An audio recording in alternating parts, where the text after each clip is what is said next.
Hi, this is Ian Coleman, and this is this week's video analysis for the dollar index and the FX majors going into the week, 21st of January 2019.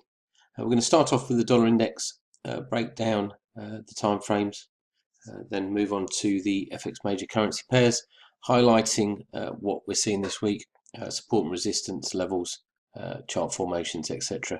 So we're going to start off with the dollar index. We have seen a move to the upside. In fact, really the only dollar-based major currency pair that's moved in the opposite direction this week, or last week I should say, was sterling dollar.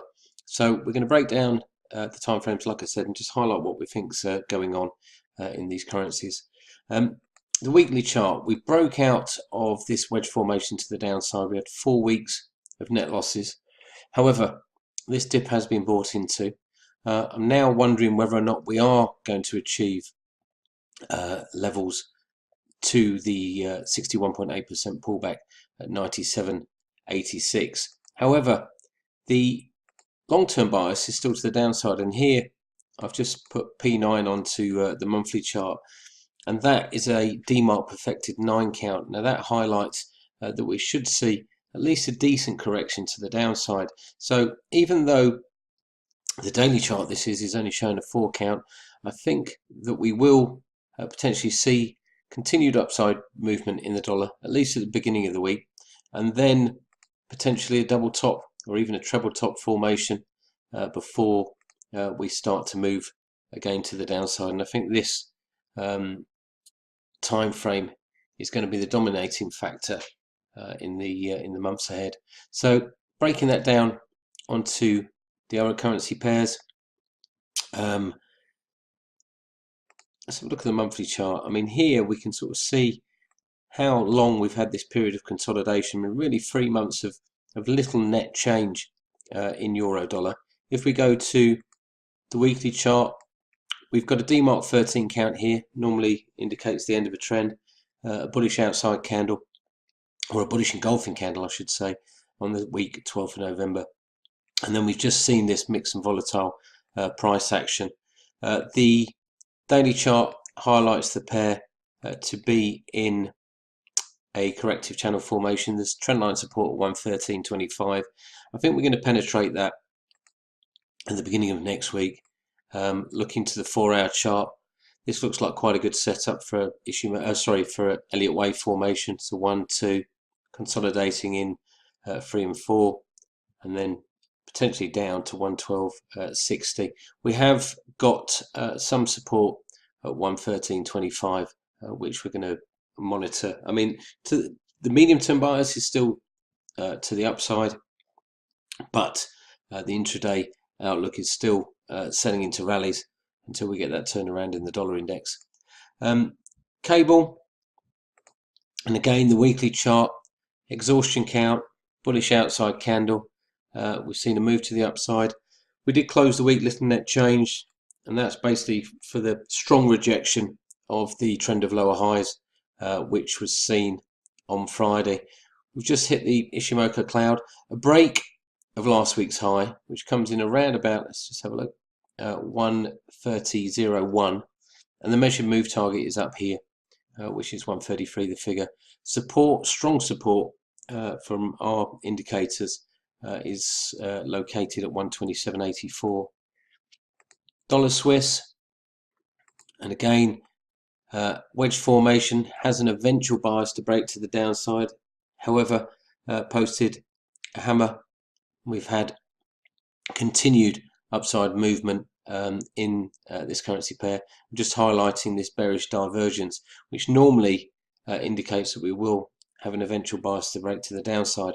However, there's really no indication of that happening yet. We pushed through the 161.8% extension level on Friday, but we've got this previous swing high from December in close proximity, and if we look back, it's been an area that's been pretty pivotal, and again acting as resistance on the 12th deck. So we don't really want to be buying into that resistance area. And in fact, we've got bespoke support at 98.97.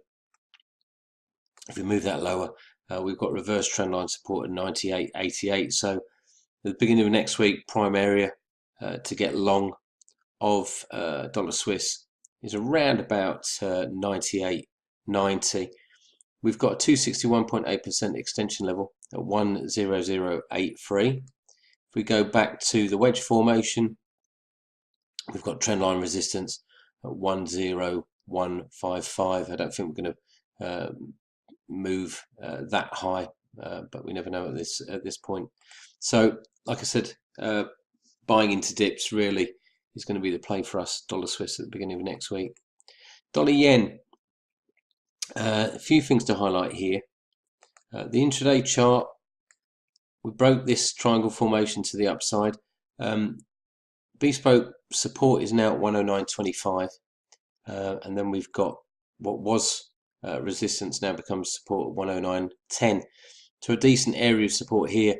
The reason I've shown this time frame is because we have posted a 13 count on the intraday chart, and if we go back to this time frame, which is the daily chart, we are very close to this 50% pullback level.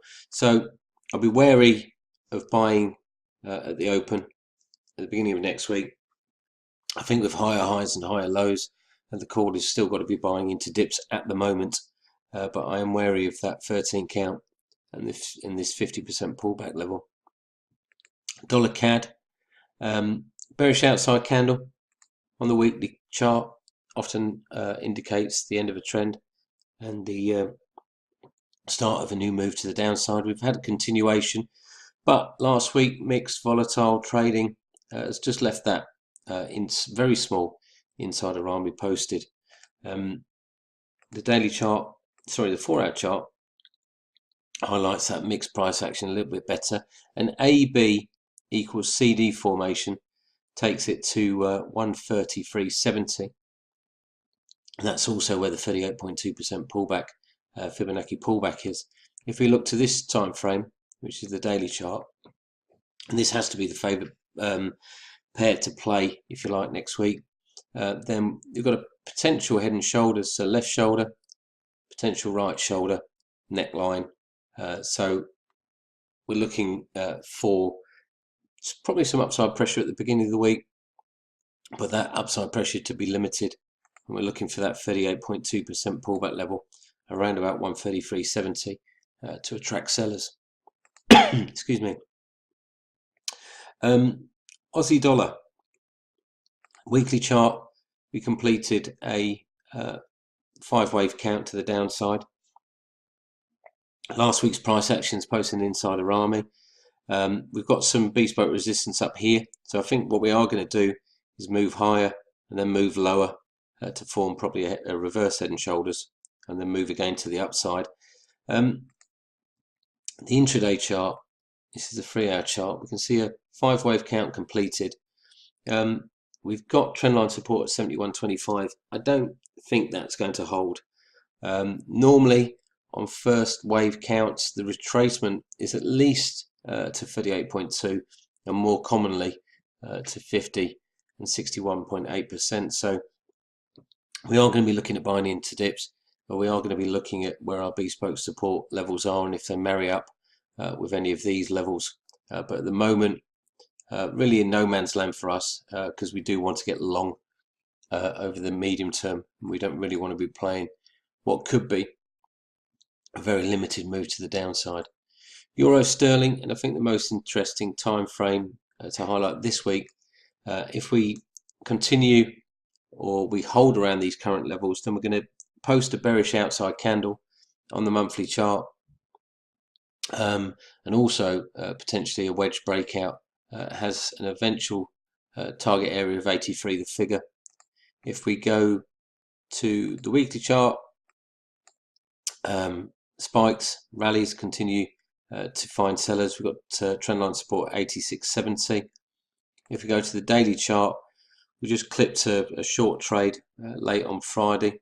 We're looking for a 5-wave completion down to around 87.03.